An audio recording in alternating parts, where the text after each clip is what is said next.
And now we're on to the last camera we're going to look at, the D2X. The D2X has that same switch on the front of the camera, except on the D2X we have continuous servo focus, we have single servo focus, and then we also have manual focus. The difference between the other three cameras we looked at is we get continuous and single right on that same switch. Now the D80 comes close. It's got the autofocus and manual focus on the front of the camera, and then you have another button on top of the D80 for the continuous versus single servo. Right here on the D2X we have manual, continuous, and single right on the same three-way rocker switch. Now you do need to be a little bit careful when using the D2X that you don't hit this by accident while you're using the camera. It doesn't lock into place quite as tightly as on the other cameras that we looked at. So you could inadvertently go from continuous to single if you're not careful. It doesn't happen a lot, but I have had it happen. Now the D2X has another switch on the back for focus. As we go higher in the line here, we get more control on the camera body itself. We don't have to rely as much on the menus for basic features, but as we're going to see, there's still plenty on the menus in the D2X for focus options. I've got my single focus area, I've got my dynamic focus area, I've got my dynamic group focus area, and then I've got my closest subject priority. Let's just go back down to single area. We will be using a couple of these modes as we go through some of the menu options as well. So let's go to the menu. Now one thing you'll notice immediately on the D2X is in the custom setting menu there's a whole section on autofocus. There's a lot of options here. We have separate priority modes for AFC and AFS. Let's go to AFC. We can prioritize frames per second. We can prioritize frames per second taking autofocus into account, and then we can just prioritize focus where it will not take the picture if the object's not in focus. You'll probably get the best speed and best keeper ratio with this middle option. Top option enforces your 5 frames per second, or 8 if you're in the high-speed crop mode, and the focus priority just won't take a picture if it's not in focus. Focus frame per second rate plus autofocus tries to find a balance between the two. So let's leave the camera that way. AFS, you get focus priority and you get release priority. Release priority will take a picture whether or not your item's in focus. Focus priority is where you can be sure that you're going to get an image that's in focus with the focus zone that you've selected. That also gives you ability to use the trap focus feature, which we talked about on the D50. Group dynamic autofocus. That controls how this diamond option on the front of the camera behaves. Let's go there. There's pattern 1 and there's pattern 2, and I'll show you what those look like in a second on the top LCD. And for pattern 1 and pattern 2, you get to choose whether it's going to try to focus on the center area of that pattern or the closest subject in that pattern. Let's go ahead and I'm going to select pattern 1 center area. Now let's go ahead on top, and it's going to show us the focus patterns. It's using 5 sensors together, 4 if I go to the top or bottom, and that becomes my my focus area. It's broken down the 11 focus zones into subsets. You can see it's using 5 sensors for the most part. Now if we go over to pattern 2, selected pattern 2, you can see we're using 3.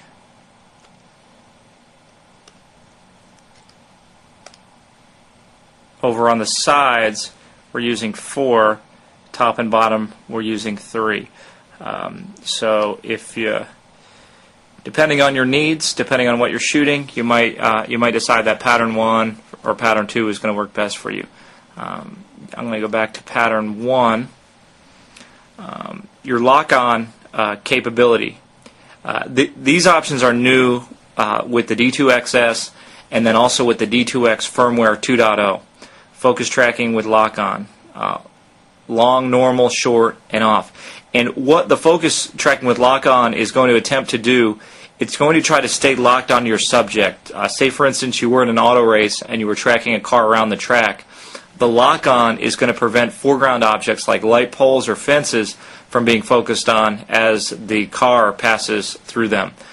Now long, normal, and short is how long it's going to tolerate those foreground objects before it's going to switch over and focus on them. If it's off, it's going to focus as quickly as it can on the closest item in that focus area.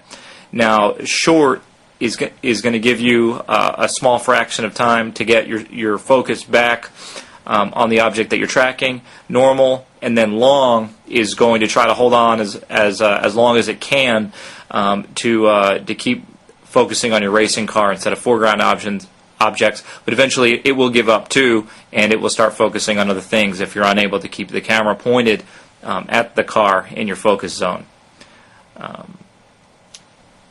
Autofocus activation on the D2X up here, where on the other cameras you just had the AEL and the AFL, you have the functions separated out into autofocus on button and the auto exposure and autofocus lock button.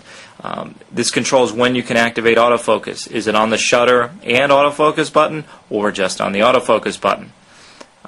Focus area illumination, that's where it'll show you your focus area in red when looking through the viewfinder. Manual focus mode, continuous focus mode.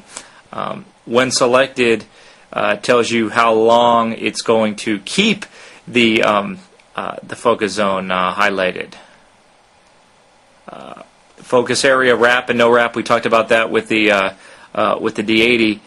If you scroll all the way to the right of the focus zones, is it going to go back all the way to the left focus zone, or is it going to just stop on the far right? Vertical autofocus on button and how that's going to behave when you're shooting vertically on the D2X. You have another button and another command dial here, in addition to a secondary shutter button. And here's where you can control where that button will behave. And you get a number of options there. One of which is controlling the focus area. You don't have another four-way button, so you can use that with the use that button to control the focus area. We've got a few more options here under custom setting section C. You can control how the auto exposure, autofocus lock button behaves. You don't get quite as many options as the D80, but you've got the practical options of whether it's going to hold auto exposure, autofocus.